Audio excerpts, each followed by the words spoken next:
Hello मेरे प्यारे दोस्तों, मैं श्री राम स्वागत करता हूं आप सभी को अपने प्यारे से चैनल जेनजी आईआईटीएन पे। आज मैं आप सभी के पास एक मोस्ट डिमांडिंग वीडियो लेकर जाने वाला हूं, क्योंकि आप लोग जानते हो कि आईआईटी मद्रास ने डाटा साइंस कोर्स को एक हाइब्रिड कोर्स की तरह लॉन्च किया है।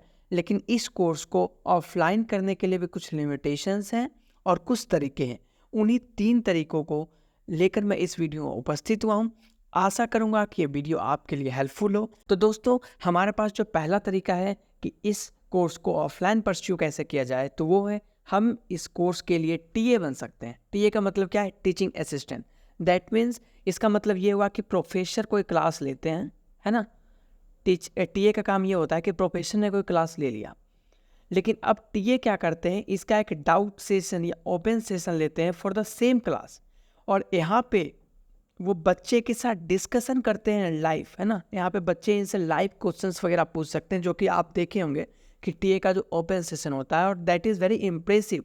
ये जो इनिशिएटिव स्टार्ट किया आईआईटी मद्रास ने, वो बहुत ही अच्छा है ना। तो आप कोर्स टीए बन सकते हैं। याद आपको ये रखना है कि आप कोर्स टी कब बन सकते हैं? आपको रहना पड़ेगा डिप्लोमा लेवल में, है ना। आपको मिनिमम डिप्लोमा लेवल में रहने पड़ेगा, और आपको एक टर्म के लिए आप कोर्स टीए बन सकते हैं, है ना।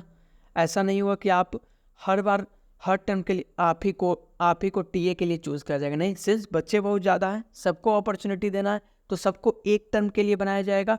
और आप किसी एक सब्जेक्ट को चूज़ कर सकते हैं कि मेरे को इस सब्जेक्ट का टीए बनना है।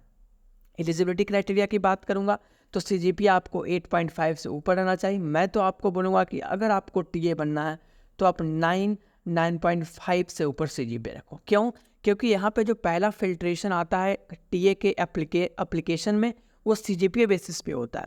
जिनका सीजीपीए ज़्यादा रहता है, और उसके बाद मैं आपको बता दूँ कि टीए के लिए जो सिलेक्शन प्रोसेस है, वो 2 चीज़ पे डिपेंड करता है।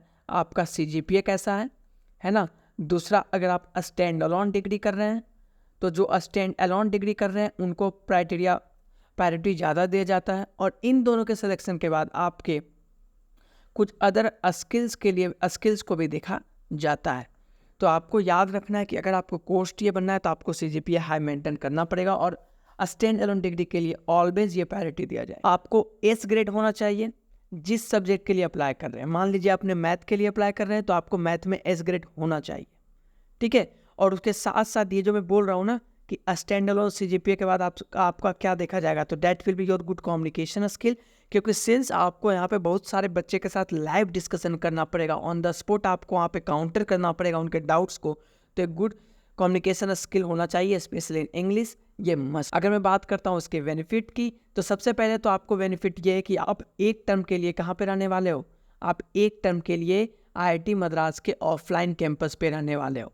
अब आप बोलोगे, सिंस आप एक टीचिंग असिस्टेंट की तरफ काम करने वाले हो, आपको एक हॉस्टल एकोमोडेशन दिया जाएगा, अलॉन्ग विथ मंथली स्टाइपेंड दिया जाएगा, जो कि आपके मंथली एक्सपेंसेस जितने में आपके खर्च हो जाए उतना दिया जाए। उसके अलावा आपके पास कैंपस फैसिलिटीज़ सारे चीज़ अवेलेबल रहेंगे, study room, sport facilities, library तो ऐसे भी आपके लिए अवेलेबल है। आप कभी भी लाइब्रेरी जा सकते हो अपने आईआईटी मद्रास के बीएस डिग्री आईडी कार्ड को यूज करके। अब यहाँ पे से जो मेरा मेन यहाँ पे सबसे अच्छा चीज़ जो आपको फ़ायदा होने वाला, वो है सबसे पहला लेटर ऑफ रिकमेंडेशन। कि आपको एक लेटर ऑफ रिकमेंडेशन मिल जाएगा कि आपने टीए की तरह काम किया। और बिलीव मी, अगर आप एब्रोड के लिए पढ़ना चाहते हैं तो ये लेटर ऑफ रिकमेंडेशन बहुत ही आपके लिए बेनिफिशियल होने वाला है। दूसरा, अगर प्रोफेसर कोई रिसर्च प्रोग्राम पे काम कर रहे हैं, जो कि रेगुलरली काम करते हैं, क्योंकि आईआईटी मद्रास सारे आईआईटी में सबसे ज़्यादा रिसर्च को प्रोड्यूस करता है, अपॉर्चुनिटीज़ देते हैं, तो आप उस रिसर्च पे भी उनके साथ काम कर सकते हैं ना। तो रिसर्च प्रोग्राम हो गया, कैंपस का फील आपके पास रहेगा।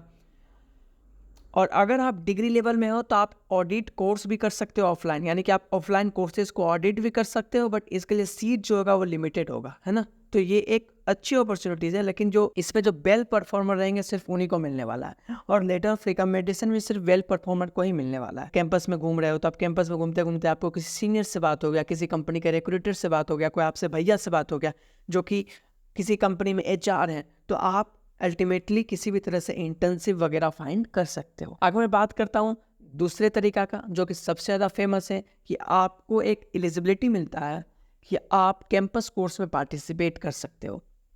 याद रखना ये है कि एटलीस्ट आपको एक टर्म कंप्लीट करना है BS लेवल का, तभी आप एलिजिबल हो कैंपस कोर्स को अटेंड करने के लिए।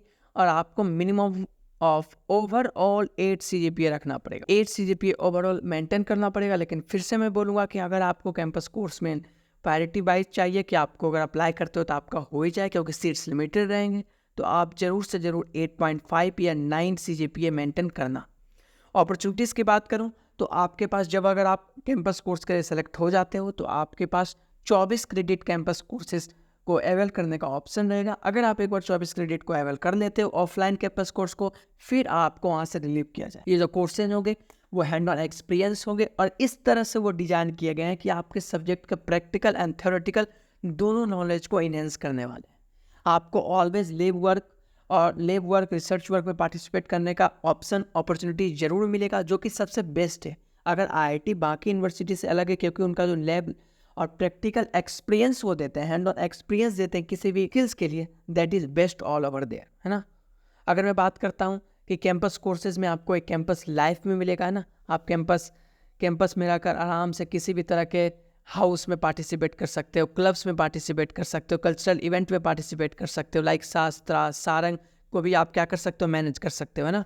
कि जो ऑनलाइन फेस्ट होता है उसको जो TA एंड जो अटेंडिंग कैंपस कोर्स कर रहे होते हैं वही उनको मैनेज करते हैं, तो आप उनको मैनेज कर सकते हो। साथ में जो सबसे मेन इंपॉर्टेंट है, आपको networking opportunities with peers and faculty मिलने वाला।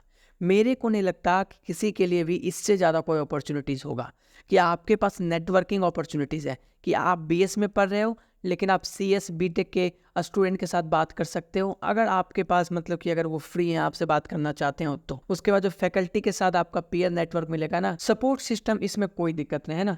कि अगर आपने एक बार कैंपस कोर्सेज को अटेंड करने के लिए सिलेक्शन लिस्ट में आप आ चुके हैं तो आपको हर तरह का सपोर्ट सिस्टम मिलेगा।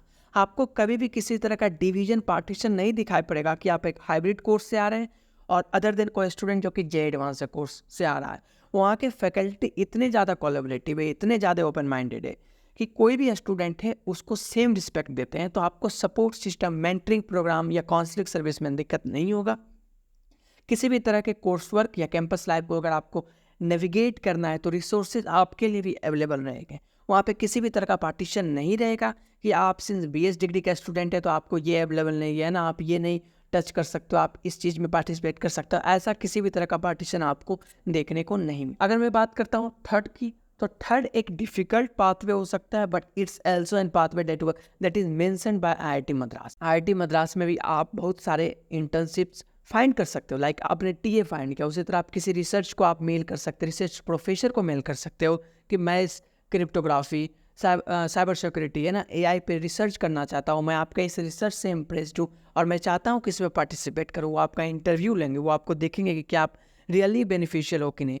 फिर मे भी आप समर रिसर्च प्रोग्राम ज्वाइन कर सकते हो, है ना। तो ये सबसे अच्छा चीज़ है लाइक इंटर्नशिप, है ना, क्योंकि IIT मद्रास ने various company and research organization के साथ टाइप कर रखा है जो कि समर रिसर्च कैंप और बहुत सारे रिसर्च कैंप को ऑर्गेनाइज करते हैं। अब जो IIT मद्रास एक अच्छा इनिशिएटिव कर रहा है वो है कि IIT मद्रास अदर IITs के साथ भी MOU साइन कर रहा है कि हम अपने बच्चों को आपके कैंपस में एक टर्म के लिए, एक सेमेस्टर के लिए भेजेंगे और वहाँ पे वो एक हैंड ऑन एक्सपीरियंस सीखेंगे। लाइक IITs गांधीनगर के साथ IIT मद्रास BS डिग्री का स्टूडेंट के लिए एक MOU साइन है।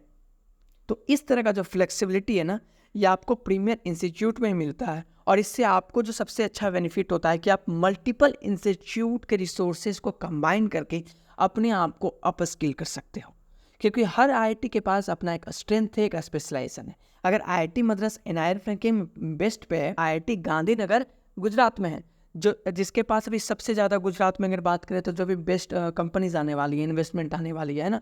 तो अगर आप IIT गांधीनगर में एक टर्म रह जाते हो तो आपको इंटर्नशिप जॉब क्रैक करने के लिए और इजी। और इसी के साथ मैं श्रीराम आपसे इस वीडियो के साथ विदा लेना चाहूँगा। अगर मेरे को किसी भी तरह का अपडेट मिलता है कि और क्या तरीका है या किसी सीनियर के साथ अगर मेरे को कांटेक्ट मिलता है कि उन्होंने कैसे ऑफलाइन कोर्सेज को या TA बने, है ना, तो मैं ज़रूर आपके पास ये सारे अपॉर्चुनिटीज़ लेकर आऊँगा। आशा करता हूँ ये वीडियो आपके लिए हेल्पफुल लगे। अगर आपके लिए चैनल हेल्पफुल है तो कृपया हमारे चैनल को सब्सक्राइब जरूर कीजिएगा। तो सब्सक्राइब कीजिए हमारे चैनल को दोस्तों, ये आपके लिए तो फ्री है लेकिन हमें मोटिवेशन देता है। धन्यवाद।